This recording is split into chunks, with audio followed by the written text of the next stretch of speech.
ओम नमः शिवाय। श्री शिवाय नमस्तुभ्यम। आप सभी का दिन शुभ हो। इससे पहले की कथा को भरपूर प्यार देने के लिए और कमेंट करने के लिए आप सबका बहुत बहुत आभार। आज भी आप फाल्गुन मास महात्म्य की कथा सुनेंगे। उससे पहले आइए जानते हैं आज का पंचांग। अगर आप हमारे चैनल पर नए हैं तो हमारा चैनल जरूर सब्सक्राइब करें और वीडियो अच्छी लगे तो उसे भी लाइक करना ना भूलें। आइए जानते हैं आज का पंचांग।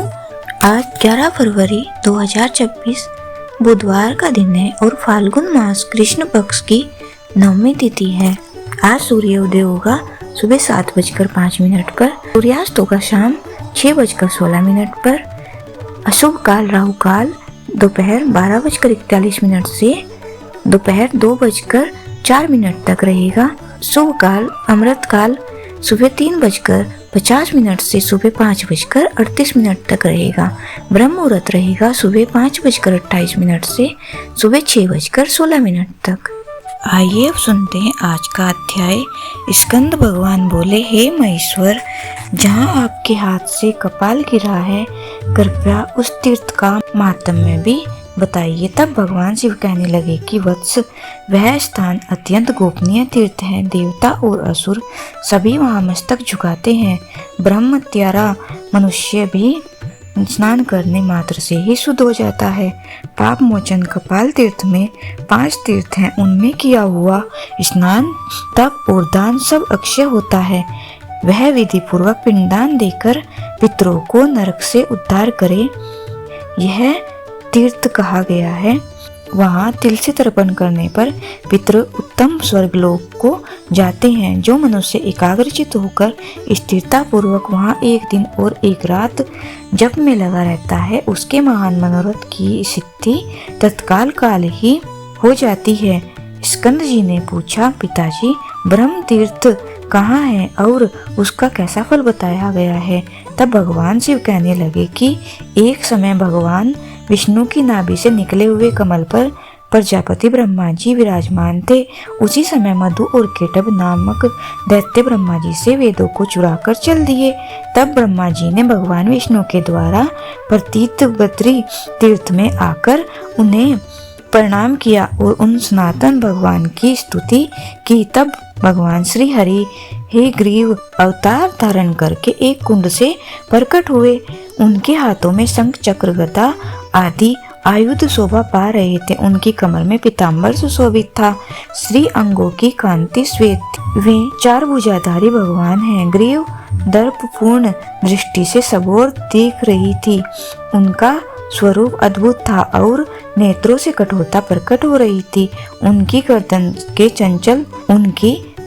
के चंचल बालों से टकराकर मेघों की घटा भी छिन्न भिन्न हो जाती थी। वे अपने दिव्य तेज से समस्त ज्योतिर्मय ग्रहों की प्रभा को भी तिरस्कृत कर रहे थे। भगवान बड़ी कृपा करके इस अद्भुत रूप में श्री ब्रह्मा जी के आगे खड़े हो गए। उन्हें देखकर ब्रह्मा जी भी आश्चर्यचकित हो गए।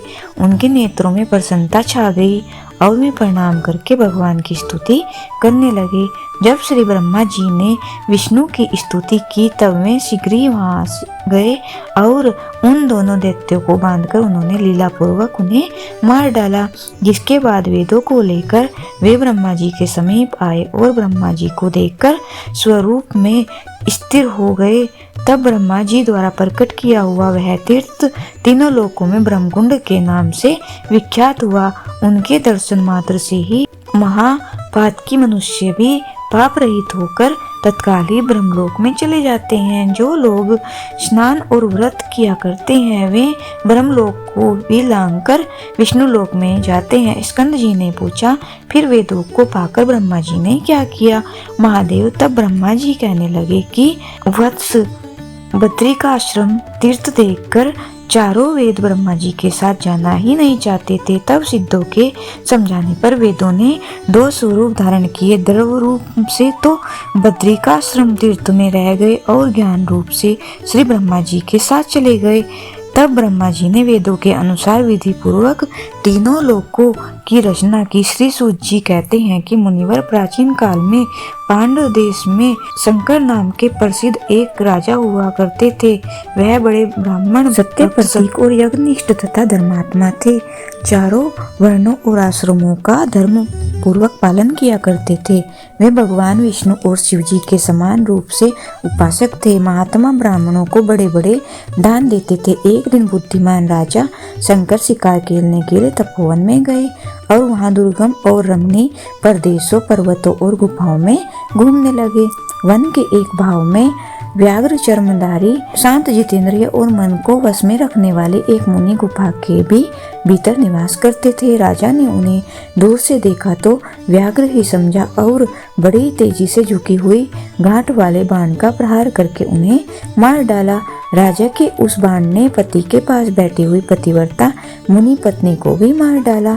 माता और पिता दोनों को मरा हुआ देखकर उनका पुत्र अत्यंत दुख से पीड़ित होकर कातर भाव से वन में रोने और विलाप करने लगा कि हाय तात, हाय माँ, तुम दोनों ही मुझे छोड़कर कहाँ चले गए। पिताजी, अब मुझे वेद शास्त्र कौन पढ़ाएगा? माँ, कौन मुझे शिक्षा के साथ भोजन देगी? हाय तात, आप तो परलोकगामी हो गए, अब मुझे सदाचार की शिक्षा कौन देगा? हाय, किस पापी ने अपने बाणों से बिना किसी अपराध के आप दोनों को ही मार डाला? आप ही दोनों मेरे गुरु और मेरे प्राण थे, सदा तपस्या में ही लगे रहते थे, तो भी ना जाने किस पापी के हाथों आप मारे गए।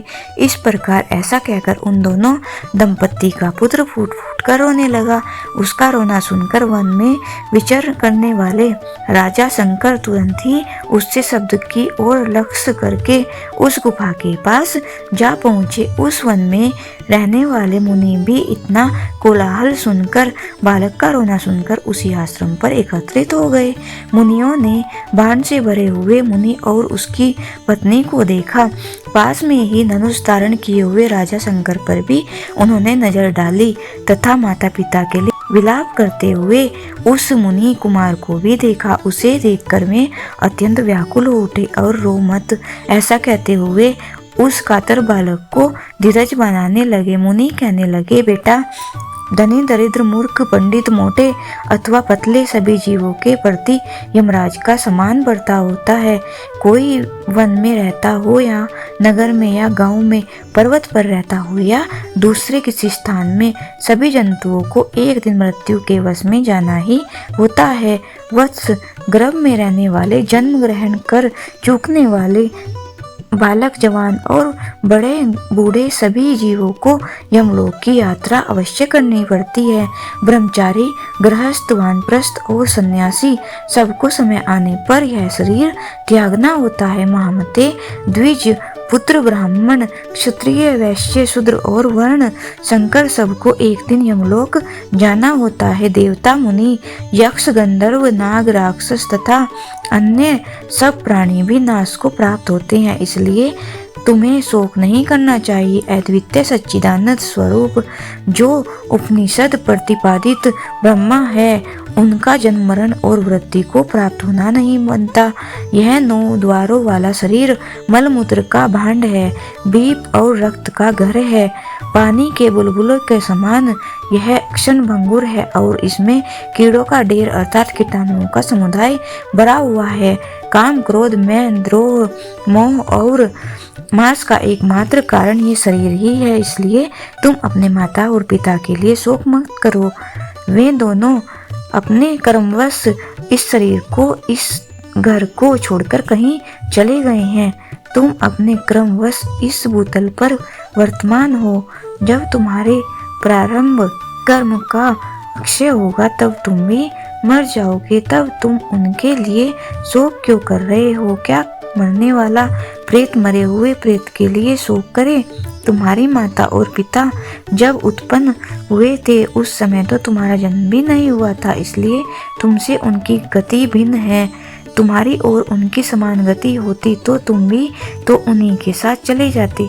जिस बाण से वे मरे हैं उसी से तुम भी मर गए होते और वे मरकर जहाँ गए हैं वहीं तुम भी पहुँच जाते। ऐसा नहीं हुआ, इससे सिद्ध है कि तुम्हारी और उनकी समान गति नहीं है, इसलिए उनके लिए तुम्हें शोक नहीं करना चाहिए। मरे हुए प्राणियों के भाई बंधु जो इस धरती पर आंसू बहाते हैं, उन आंसुओं को मरे हुए प्रेत परलोक में पीते हैं। इसलिए शक छोड़कर एकाग्रचित होकर धैर्य धारण करो और वैदिक रीति से माता पिता का प्रेत कार्य करो। तुम्हारे पिता और माता बाण के आघात से मरे हैं, इसलिए उस दोष की शांति के लिए इनकी अस्थियां लेकर रामेश्वर शिव के क्षेत्र में मुक्तिदायक राम सेतु में स्थापित करो और सपिंडकरण आदि श्राद्ध भी वहीं करो। इससे उनके दो मृत्यु जनित दोष की शांति हो जाएगी। मुनियों के ऐसा कहने पर सकल पुत्र जंगल ने माता पिता के सब अंत्येष्टि संस्कार किए। इसके बाद दूसरे दिन उनकी अस्थियां लेकर वे हालास्य क्षेत्र में गए। हालास्य क्षेत्र से रामेश्वर क्षेत्र में जाकर मुनियों के बताए अनुसार वहां उन अस्थियों को डाल दिया और वहीं रहकर 1 वर्ष पूरा होने तक सभी श्राद्ध आदि कार्य भी संपन्न किए। वर्ष भर निवास करने के बाद एक दिन जांगल मुनि ने रात को सपने में अपने माता पिता को देखा। उन दोनों ने ही अपने अपने हाथों में शंख चक्र गदा आदि रख रखे थे। दोनों ही पद्म बाला और तुलसी की माला से विभूषित होकर गरुड़ की पीठ पर बैठे थे। उनके कानों में मकराकृति कुंडल झिलमिला रहे थे। कौस्तुभ मणि उनके वक्ष स्थलों पर अलंकृत हो रही थी। मुनि पुत्र ने इस प्रकार की झांकी में अपने माता पिता का दर्शन करके मन ही मन बड़ी प्रसन्नता का अनुभव किया। इसके बाद जांगल मुनि फिर से अपने आश्रम में जाकर सुखपूर्वक रहने लगे। उन्होंने माता पिता के विषय में सपने में देखा हुआ वृत्तांत वहां के सभी ब्राह्मणों को बड़ी प्रसन्नता के साथ सुनाया। सुनकर वे सब मुनि बड़े प्रसन्न हुए। इधर जांगल को अंत्येष्टि संस्कार का आदेश देने के पश्चात राजा शंकर की ओर देखकर उन सभी महर्षियों ने उस समय बड़ा भारी क्रोध किया था। वे उन्हें कोसते हुए बोले, महामूर्ख पांडव नरेश, तूने क्रूरतावश ब्राह्मण की हत्या की है। तुझे स्त्री हत्या और ब्रह्म हत्या का पाप लगा है, इसलिए तू जल्दी अग्नि में जलकर अपने शरीर का त्याग कर दे, नहीं तो सैकड़ों प्रायश्चित करने पर भी तेरी शुद्धि कभी नहीं होगी। तेरे साथ वार्तालाप करने से दूसरों को भारी पाप लग जाएगा। मुनियों के ऐसा कहने पर राजा शंकर ने कहा, महात्माओं, ऐसा ही हो, मैं ब्रह्महत्या की शुद्धि के लिए आपके पास में ही अग्नि प्रज्वलित करके उसमें शरीर की आहुति दे दूंगा। आप लोग मुझ पर कृपा करें, जिससे शरीर त्याग देने पर मेरा यह पाप नष्ट हो जाए। सब मुनियों से ऐसा कहकर पांडे नरेश ने अपने मंत्रियों को बुलाकर कहा, हे सचिवगणों, मैंने अनजाने में ब्रह्म हत्या और क्रूरतापूर्ण स्त्री हत्या कर डाली है, जो महानरक प्रदान करने वाली इस पाप की शुद्धि के लिए मैं बड़ी बड़ी लपटों वाली प्रज्वलित अग्नि में मुनियों की आज्ञा से अपने शरीर को त्याग दूंगा। तुम जल्दी से लकड़ियां लेकर आओ और उसके द्वारा अग्नि को प्रज्वलित करो। मेरे पुत्र सुरुचि को शीघ्र ही राज सिंहासन पर बिठा देना। राजा के इस प्रकार आज्ञा देने पर मंत्री लोग रोने लगे और कहने लगे, हे पांडव, हे महाराज, आप तो शत्रुओं पर भी स्नेह रखने वाले हैं। आप सभी को अपनी पुत्री की तरह पालते हैं। हम आपके बिना देवपुरी के समान सुंदर अपनी राजधानी में कैसे जाएंगे? हम वहां कभी प्रवेश नहीं करेंगे। हम भी आपके साथ प्रज्वलित अग्नि में प्रवेश कर जाएंगे। मंत्रियों की बात सुनकर नरेश शंकर ने उन्हें समझाते हुए कहा, मंत्रियों, मुझ महापाप की राजा को लेकर अब क्या करोगे? अग्नि में प्रवेश करने के लिए जल्दी लकड़ियां इकट्ठा करो। उनके ऐसा कहने पर मंत्री लोग जल्दी ही लकड़ियां लेकर आ गए। राजा ने देखा कि लकड़ियों में अग्नि प्रज्वलित हो उठी है। अब उन्होंने स्नान और आचमन करके शुद्ध चित होकर मुनियों के समीप उस अग्नि की परिक्रमा की। फिर उन मुनियों की भी परिक्रमा करके अग्नि और मुनि दोनों को प्रणाम किया। इसके बाद भगवान शंकर का ध्यान करके राजा धैर्य पूर्वक जैसे ही अग्नि में गिरने को तैयार हुए, तुरंत ही सब ऋषि मुनियों के सुनते एक आकाशवाणी हुई, राजा शंकर, तुम अभी अग्नि में प्रवेश मत करो। महात्मते, तुम्हें ब्रह्महत्या के कारण व्यय नहीं करना चाहिए। दक्षिण समुद्र के किनारे गंधमादन पर्वत पर महापातकों का नाश करने वाले परम पमेय राम सेतु में श्री रामचंद्र जी के द्वारा स्थापित जो रामेश्वर नामक शिवलिंग है, उसकी 1 वर्ष तक तीनों समय भक्ति पूर्वक सेवा करो। भगवान रामेश्वर की परिक्रमा पूर्वक उन्हें नमस्कार करो, उनका महाअभिषेक करो और प्रत्येक दिन नाना प्रकार के नैवेद्य निवेदित करो। चंदन, आगरू और कपूर के द्वारा श्री रामलिंग की पूजा करो। 2 बार गाय के घी से भगवान का अभिषेक कराओ। प्रत्येक दिन गाय के दूध से और 1 द्रोण शहद से उस शिवलिंग को स्नान कराओ। नित्य प्रति खीर से भगवान को नैवेद्य लगाओ और रोज रोज रात में तिल के तेल से दीपक जलाकर दीपदान द्वारा आराधना करो। महाराज रामेश्वर शिव की इस प्रकार उपासना करने से तुम्हारी स्त्री हत्या और ब्रह्महत्या तत्काल नष्ट हो जाएगी। तुम शीघ्र राम सेतु पर जाओ और निरंतर रामेश्वर का भजन करो। इस कार्य में अब तनिक भी देरी मत करो। वह आकाशवाणी सुनकर सब ऋषि राजा को जल्दी जाने की प्रेरणा देने लगे कि महाराज, मोक्ष देह राम सेतु पर शीघ्र जाइए। हमने भगवान रामेश्वर के महात्म को न जानने के कारण ही आपको प्रज्वलित अग्नि में इस देह को त्याग देने की सलाह दी थी। मुनीश्वर की ऐसी आज्ञा पाकर महाराज शंकर ने चतुरंगी सेना तो नगर में भेज दी और स्वयं बड़े प्रसन्न मन से महर्षि को नमस्कार करके कुछ गिने चुने सैनिकों के साथ बहुत सारा धन लेकर भगवान रामेश्वर की सेवा के लिए गंधमादन पर्वत पर चले गए और वहां शुद्धिदायक राम सेतु पर उन्होंने 1 वर्ष तक निवास किया।